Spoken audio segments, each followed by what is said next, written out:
Hey, I'm Dave. Welcome to my shop. I want to start today with one of my favorite kinds of mystery, and that is the kind where the truth is somehow better than the fiction.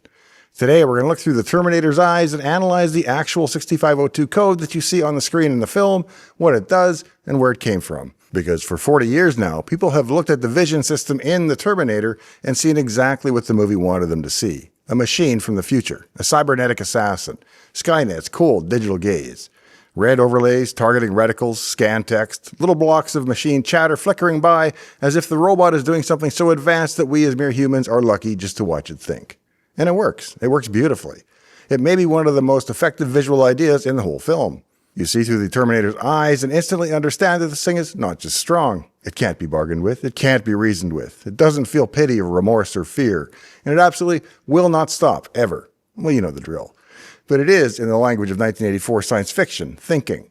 And here's the part that makes this so good. The code on the screen, the real code, the stuff the camera actually photographed, it's 6502 assembly language. It's not just fake futuristic gibberish, not some made-up sci-fi syntax, not the machine language of 2079. It is honest to goodness 6502 code, the sort of thing you would have seen in the Commodore 64 and Apple II era, and in some cases the sort of thing you would have typed in from a magazine while slowly ruining your weekend. And once you know that, the scene somehow gets even better. Because you're no longer just watching a sci-fi classic. You're watching one of the great accidental collisions between Hollywood futurism and the gloriously grubby reality of early personal computing. The Terminator isn't just looking futuristic. He's looking futuristic through the software equivalent of my shop workbench. Now, if you've never spent any quality time with a 6502, let me set the stage. The MOS technology 6502 came out in 1975 and became one of the foundational chips in the personal computing revolution. Apple bet on it, Commodore bet on it, Atari bet on it. Variants and descendants of it wound up in some of the most important home computers and consoles ever made. This was not just some obscure lab curiosity. This was one of the little silicon engines that dragged computing out of the machine room and into ordinary life. And the history of how it got there is half the charm. Chuck Peddle had already been involved in the Motorola 6800, which was a very capable chip for its day, but it was also expensive enough that it kept personal computing in the realm of, well, that would be nice, rather than I can actually buy one of these. Peddle looked at the CPU landscape and realized something very important. The real revolution was not going to come from making microprocessors fancier. It was going to come from making them cheap enough that regular people, small companies, and even hobbyists could afford to build around them. And that sounds obvious now, but it was not obvious then. The industry still thought in terms of industrial control, instrumentation, and high-end business applications. A truly low-cost, general-purpose microprocessor looked almost a little vulgar, like showing up to a black tie event in work boots because you knew the floor was going to get dirty anyway. Think of it like a discount Mercedes, a thing that some people think shouldn't even exist. Well, Peddle wanted to build a cheaper version of the 6800 idea, something radically leaner and more affordable, but Motorola was not interested in that vision. They were not eager to undermine their own higher-priced parts just so that somebody could build a bargain computer in a garage. And so Peddle did what ambitious engineers have always done when a big company mistakes the current market for the permanent market. He left. He went to MOS technology, and that is where the story turns from interesting engineering disagreement into one of the greatest acts of technological piracy in plain sight. Peddle and several others effectively took what they had learned designing 6800, stripped away what they didn't need, simplified where they could, and aimed squarely at cost. And the result was the 6502, a chip that was not merely cheaper than its rivals, but shockingly cheaper. Cheap enough to force the whole room to stop pretending that price was now a side detail. And that mattered because once a chip gets cheap enough, entirely new categories of people can suddenly participate. The 6502 did not just sell into a market, it helped create a few. And it was by no means a luxurious chip. This thing was 8-bit with a 16-bit address space, which meant 64K was your whole universe. Not 64 gigabytes, not 64 megabytes, 64 kilobytes. That's about the size of a desktop icon today. The register set was also tiny. You had one accumulator, A, and then two index registers, X and Y, all just 8 bits, and that was it, really. You had a stack pointer, status flags, and a prayer. If you wanted speed, you learned how to use zero page. If you wanted elegance, you earned it.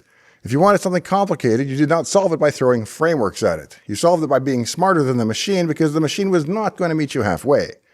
That simplicity was part of the genius.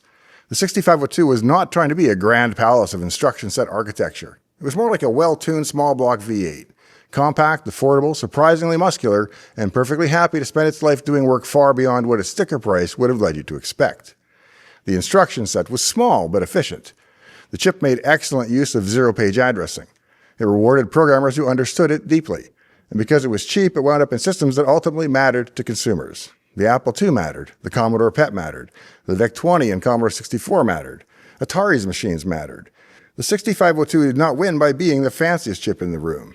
It won in a practical way that tools often win, by being good enough, cheap enough, and available at exactly the moment the world was ready for them. Writing 6502 assembly is not like modern programming. Modern programming is often like asking politely through several layers of management and hoping that a committee eventually approves your intention. 6502 programming is more like being handed a soldering iron and a deadline. It is direct, exposed, and completely unforgiving. The machine will do exactly what you told it and not what you meant, and certainly not what would have been convenient. And that's why this accidental reveal in the movie is so cool, because a futuristic killing machine is exactly the sort of thing that Hollywood wants you to imagine is running on some incomprehensible alien software stack. But what we actually see here is a language from an era when the computer was small enough, simple enough, and constrained enough that a good programmer could still hold a dangerous amount of the whole machine in his head. And if that were the only joke, it would already be worth telling. But it gets a lot better, because the code isn't just 6502 in the abstract. Now, some serious people have gone through it frame by frame through high-resolution transfers of the Terminator and found recognizable instructions, recognizable formatting, recognizable addresses, and even code that appears traceable to real old Apple II source code listings and print magazine software, which means that what looked like the inner life of a post-apocalyptic war machine may have been sourced, at least in part, from the same ecosystem that gave hobbyists their weekend projects. You have to remember how software used to move around in those days. Because today, software is downloaded invisibly. You click a button, something whirs in the background, and a few seconds later, you're done. In the early home software era, software was often distributed on paper. Entire magazines were packed with listings, basic programs, assembly routines, utilities, games, and if you wanted one of them, you typed it in yourself, character by character, byte by byte. One typo and your evening turned into a hostage situation. And this was considered normal at the time. So if you were an effects artist in 1984 and you needed a screen full of authentic, technical-looking code, where could you get it? You probably would not write it from scratch or invent it from scratch, because that would take time, and worse, you'd probably invent some nonsense. You'd grab something real, something dense, something authentic, something that had already had that beautiful machine smell of actual computing. And that appears to be exactly what happened. Some of the code has been linked to the Apple II DOS 3.3 era territory, including routines associated with floppy disk structures like the volume table of contents, or VTOC. And if that phrase doesn't jog your memory, let me translate. It's bookkeeping. This is disk housekeeping. This is the sort of code concerned with which sectors on a floppy are free and which are already in use. Let's pause and appreciate the sheer absurdity of that. The Terminator scans a room. The music throbs. Humanity is in peril.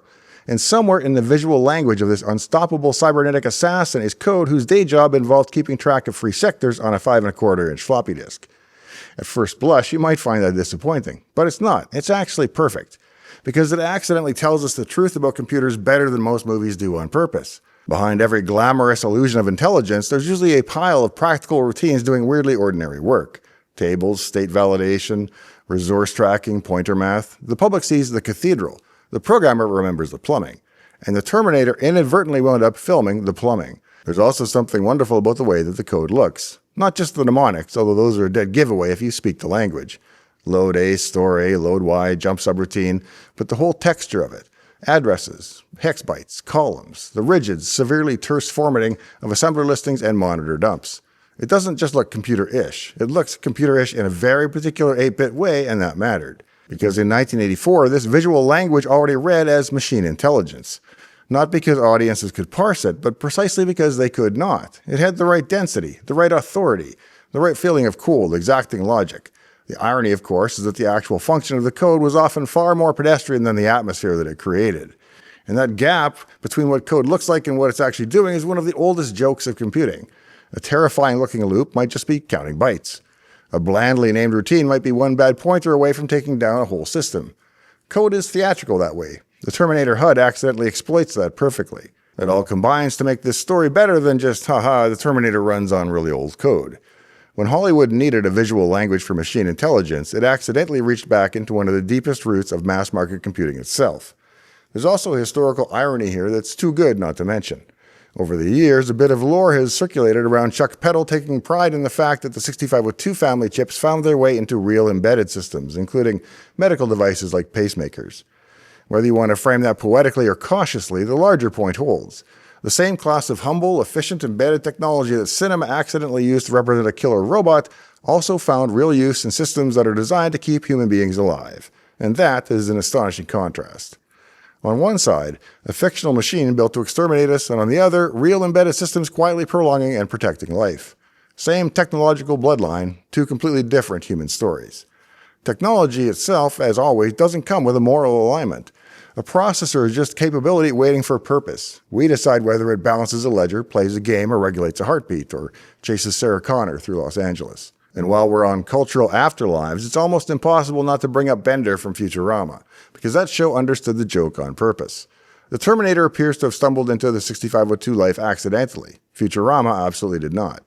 Giving Bender a 6502 at his core is exactly the sort of deep-cut joke that only works if both the writers are both nerdy enough and restrained enough to not explain it. It's affectionate, it's informed, and it creates this odd little symmetry in pop culture where two futuristic robots with homicidal tendencies wind up sharing the ghost of a 1970s processor family. And that's the kind of joke that the universe makes when nobody's looking. But I think the strangest part of this whole story is what it tells us about how we imagine AI. In the 1980s, machine intelligence was visualized as assembly language. It was dense, it was legible, deterministic, cold-looking. But the robot sees addresses. The machine thinks in opcodes. Intelligence is represented as something severe, exact, and inspectable. You may not understand it, but you can believe that if you were smart enough and drank enough coffee, you probably could. But the reality is that modern AI doesn't look like that at all.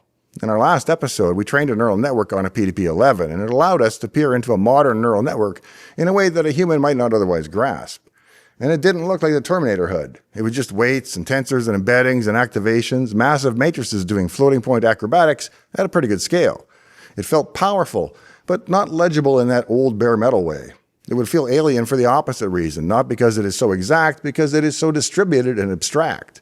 And yet, when movies want to show real computing power, what do they actually reach for? CRTs and hex dumps, green text, scrolling code, old keyboards clacking like machine guns in a tin shed. Because that visual language flatters us. It implies that the machine is still understandable in a mechanical sense. It says intelligence is close enough to the metal that a sharp human could still chase it down if he had to. The Terminator HUD may be the purest expression of that. It makes AI look like a brilliant assembly programmer's fever dream. And the joke is that it really kind of was. And so the real reveal here isn't just that the code was 6502. It's that one of the most iconic images of future cybernetic vision was built out of the raw materials of the early home computer era. Hobbyist code, machine listings, utility routines, checksums, floppy disk bookkeeping. Not because the filmmakers were making a grand statement, but because the real code has a texture that fake code almost never gets right. It carries the marks of constraint, real formatting, real weirdness, real history. The fingerprints of necessity are all over it. Under the glowing red eye of the apocalypse, there was apparently an Apple II peeking out. And honestly, that feels about right. If you found today's episode to be any combination of entertaining or informative, please remember that I'm mostly in this for the subs and likes, so I'd be honored if you consider leaving me one of each before you go today. And if you're already subscribed, thanks. Perhaps check real quick to confirm that you haven't been accidentally unsubscribed as it happens. In the meantime and in between time, I hope to see you next time, right here in Dave's Garage.